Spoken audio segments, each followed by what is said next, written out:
Hi friends, welcome back to my YouTube channel epoch PSC. കഴിഞ്ഞ ദിവസം നമ്മളൊരു video ചെയ്തു. അതിനകത്ത് ഇങ്ങനെ സ്റ്റഡി ടൈം ടേബിൾ ആവശ്യമുണ്ടെന്ന് പറഞ്ഞത്. അതാണ് ഇന്ന് നമ്മൾ ചെയ്യുന്നത്. ഞാനൊരു 7 ദിവസത്തേക്കുള്ള സ്റ്റഡി ടൈം ടേബിളാണ് ഇന്ന് സെറ്റ് ചെയ്യുന്നത്.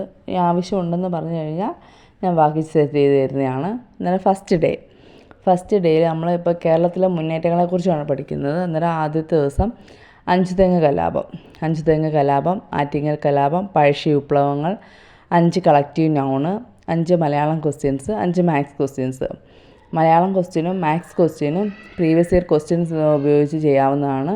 കളക്റ്റീവ് നൗണ് നമ്മുടെ ടെക്സ്റ്റ് റാങ്ക് ഫയൽ കാണുമല്ലോ എല്ലാവർക്കും, അതിൽ നിന്ന് നോക്കാം. അല്ലെങ്കിൽ നമുക്ക് നെറ്റിൽ അടിച്ചു കഴിഞ്ഞാൽ ഒരുപാട് കളക്റ്റീവ് നൗൺസ് വരും. അതിലേതെങ്കിലും 5 എടുത്ത് സെലക്ട് ചെയ്ത് പഠിക്കാവുന്നതാണ്. സെക്കൻഡ് ഡേ കുണ്ടറ വിളംബരം, കുറിച്യ ലഹള, ചാന്നാർ ലഹള, മലയാളി മെമ്മോറിയൽ, ഈഴവ മെമ്മോറിയൽ, പുലയ ലഹള. പിന്നീട് 5 കളക്റ്റീവ് നൗണും 5 മലയാളം ക്വസ്റ്റ്യൻസും 5 മാത്സ് ക്വസ്റ്റ്യൻസും. മൂന്നാമത്തെ ദിവസം മലബാർ കലാപം, വൈക്കം സത്യാഗ്രഹം, പൗരസമത്വവാദ പ്രക്ഷോഭം, വാഗൻ ട്രാജഡി, ശുചീന്ദ്ര സത്യാഗ്രഹം, 5 collective noun, 5 maths question, 5 Malayalam question. അടുത്ത നാലാമത്തെ ദിവസം കേരളത്തിലെ ഉപ്പ് സത്യാഗ്രഹം, ഗുരുവായൂർ സത്യാഗ്രഹം, നിവർത്തന പ്രക്ഷോഭം, വൈദ്യുതി പ്രക്ഷോഭം, ക്ഷേത്രപ്രവേശന വിളംബരം, പട്ടിണി ജാഥ, കയ്യൂർ സമരം. അന്ന് കുറച്ചേറെ ടോപ്പിക് ഉണ്ടായതുകൊണ്ട് അന്ന് ഇംഗ്ലീഷും മാത്സും മലയാളമൊന്നും തൽക്കാലം ചെയ്യേണ്ട. അടുത്ത 5-ാമത്തെ ദിവസം കേരളത്തിലെ ക്വിറ്റ് ഇന്ത്യ സമരം, പുന്നപ്ര വയലാർ, കരിവള്ളൂർ സമരം, പാലി സത്യാഗ്രഹം, ഐക്യ കേരള പ്രസ്ഥാനം, തളി ക്ഷേത്ര സമരം, തോൽവിറക് സമരം. അതിനോടൊപ്പം 5 collective noun, 5 Malayalam questions, 5 maths questions. അടുത്ത 6-ാമത്തെ ദിവസം നമ്മൾ ഇതുവരെ പഠിച്ച ടോപ്പിക്കിൻ്റെ എല്ലാം റിവിഷനാണ്. ആ റിവിഷനും അടുത്ത 7-ാമത്തെ ദിവസം നമ്മളൊരു പ്രീവിയസ് ഇയർ ക്വസ്റ്റ്യൻസ് ചെയ്ത് നോക്കുക.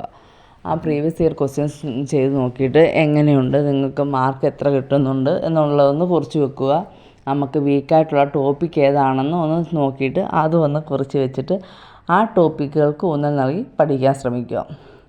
അതിനോടൊപ്പം നമ്മൾ ഓരോ ദിവസവും പഠിച്ചു കഴിയുമ്പോൾ പിറ്റേന്ന് പുതിയ ടോപ്പിക്ക് പഠിക്കാൻ പോകുന്നതിന് മുമ്പ് ആദ്യം പഠിച്ചതൊന്ന് റിവൈസ് ചെയ്തിട്ട് വേണം പുതിയ ടോപ്പിക്ക് പഠിക്കാൻ വേണ്ടി. ഇങ്ങനെ ഈ ഒരാഴ്ച കംപ്ലീറ്റ് ചെയ്തിട്ട് നിങ്ങൾക്ക് പ്രയോജനപ്പെടുന്നുണ്ടെങ്കിൽ നിങ്ങൾ ഇതുപോലെ തന്നെ കണ്ടിന്യൂ ചെയ്തു പോവുക. ഇതിൻ്റെ ബാക്കി ആവശ്യമുണ്ടെങ്കിൽ കമൻറ്റ് ചെയ്യുക, ഞാൻ പുതിയതിട്ട് തരുന്നതാണ്. അല്ല നിങ്ങൾക്ക് തന്നെ തയ്യാറാക്കി പഠിക്കാൻ പറ്റുന്നുണ്ടെങ്കിൽ അങ്ങനെ പഠിക്കുക. അപ്പോൾ എല്ലാവർക്കും ഓൾ ദ ബെസ്റ്റ്. നിങ്ങൾ ധൈര്യമായിട്ട് പഠിച്ചു തുടങ്ങുക. അതുപോലെ എൻ്റെ ഈ ചാനൽ ഇഷ്ടപ്പെടുകയാണെങ്കിൽ സബ്സ്ക്രൈബ് ചെയ്യുക, ലൈക്ക് ചെയ്യുക, കമൻറ്റ് ചെയ്യുക, എന്നെയും സപ്പോർട്ട് ചെയ്യുക. Okay, thank you.